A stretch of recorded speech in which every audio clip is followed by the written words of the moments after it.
In this video, I'm going to show you how I make color and high gloss combined using LAC color sticks. In this short intro, you can see me applying the sticks. I'm going to talk about how I make them and how I use them on turning wood on the lathe.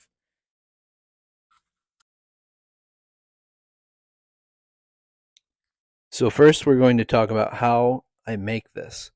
So what this is made out of is shellac, more specifically button lac.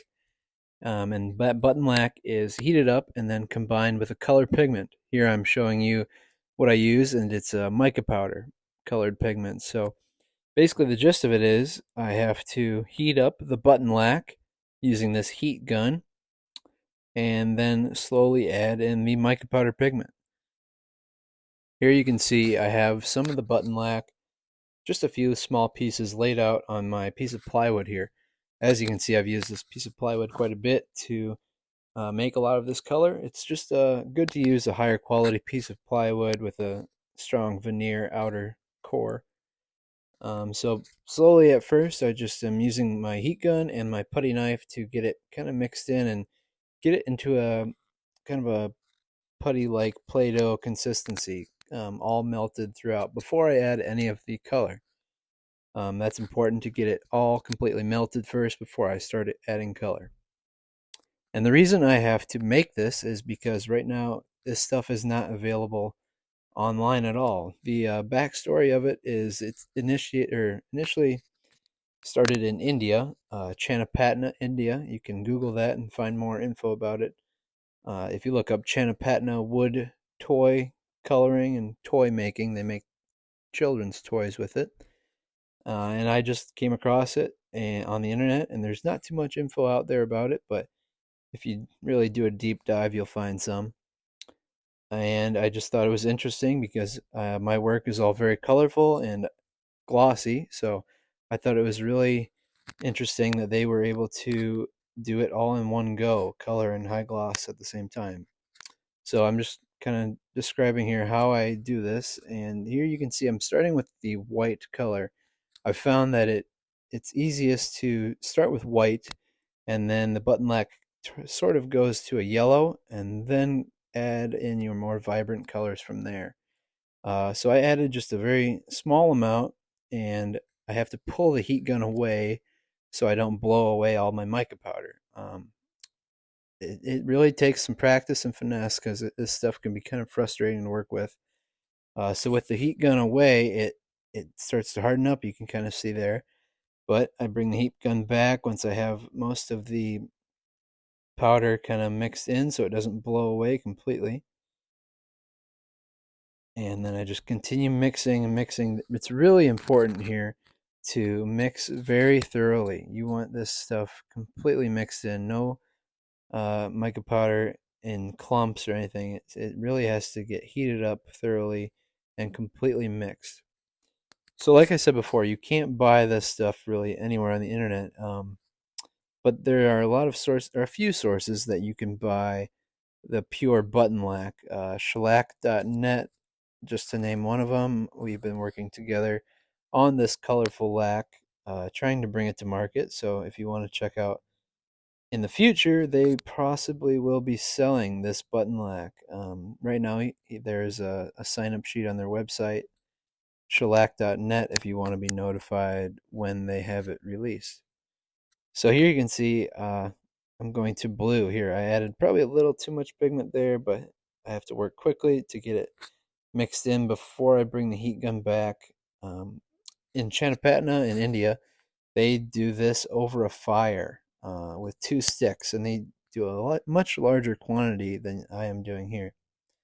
And I've tried that. The first thing this has been a lot of experimenting for me, and this heat gun method is kind of the best I've found when making small quantities. I'm sure people will think of many other ways to do it, but just for me, this is the best way I've found to do it. Um, it is harder doing it in small quantities too. When you're working in a larger batch, more button lac, it sort of retains its temperature and doesn't cool down as fast. So that's just one thing to consider. But here you can see I went from white, which kind of made it yellow, and then adding a little bit of blue. Now we're kind of in a dirty green. So I'm going to definitely have to add quite a bit more blue in order to get this to actually turn blue. All right, so now adding more of that blue mica powder pigment. I'm going to have to add that a few more times in order to get this color where I want it. So I'm just going to go ahead and fast forward through this so you don't have to completely watch everything.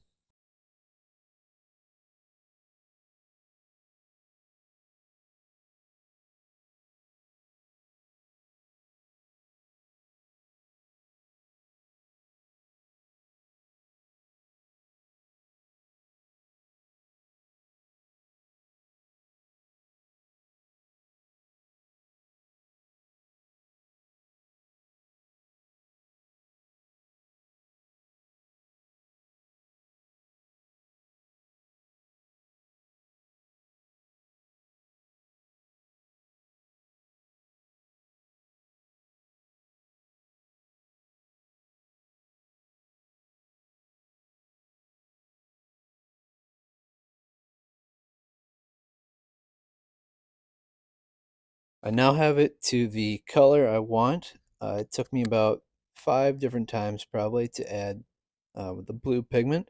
And I've taken the heat gun away and I am just kind of getting as much of it as I can on the putty knife and keeping it down at the bottom of the putty knife. And you really don't want to touch this stuff when it is super hot. You have to let it cool down a little bit. So this part can be tricky.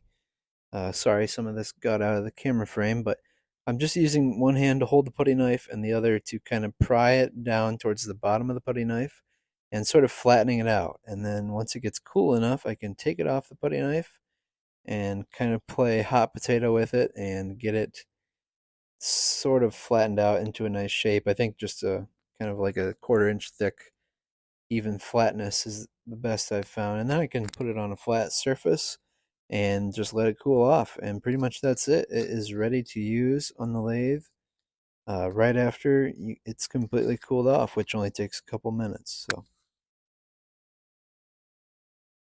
now I'm going to show you how to actually apply the color. Here I've got a piece of maple. It's only about 1.5 inch diameter. And what I'm doing now at the bottom here is folding up a palm leaf. That is what I use to burnish the color and make it glossy. Um, so spinning, here's a few pieces, just examples of colors that I will be using. I'll also be using the one I just made later in the turning. So it's spinning about 1500, 2000 RPMs. That all depends. The speed depends on, the size of your piece, the diameter. But the diameter being smaller and straight here makes it a little easier. So here I just applied it and stopped the lathe. So here you can see it goes on kind of rough and doesn't cover the full surface. That's where the palm leaf comes in. What I'm doing with that is heating it up through friction. And once it gets hot enough to a certain temperature, I can kind of use my top hand there to get it smooth and even across. What you're going for is a nice consistent layer of the color on top of the wood. And stopping the lathe here, you can see it gets nice and shiny. The color has a lot of depth too. It doesn't act as a paint. It really gives it a nice depth, interesting looking color. Here I'm showing that you can go on top of colors, especially with lighter colors. So I started with the green and then I went on top of it with the yellow. And I got that yellow just by adding white mica powder to the button lac. And there you can see it kind of acts as a blender and helps me um, combine the two colors. Here's a lighter green. I get that color by using not mica powder, but using earth powder pigments. And using earth powder pigments, I am able to get more matte colors, less metallic. Um, and when I'm doing this, if I ever stop the lathe here, you'll see that the edges are kind of messy. They don't really give super sharp lines on the end, but that's okay because we can go back and fix that. Here's the color that I just made. One thing you'll find is that it's not always going to turn the same color as you thought it was when you're making it. So there I just added a little bit of it, and then I went in with my yellow buffer, I would call it, and the blue really dominates it, so it turns more of an aqua there. So you really just have to do a lot of experimenting, finding what colors work well together. Some are easier to apply on the lathe for whatever reason. That could just be my inconsistencies of making it.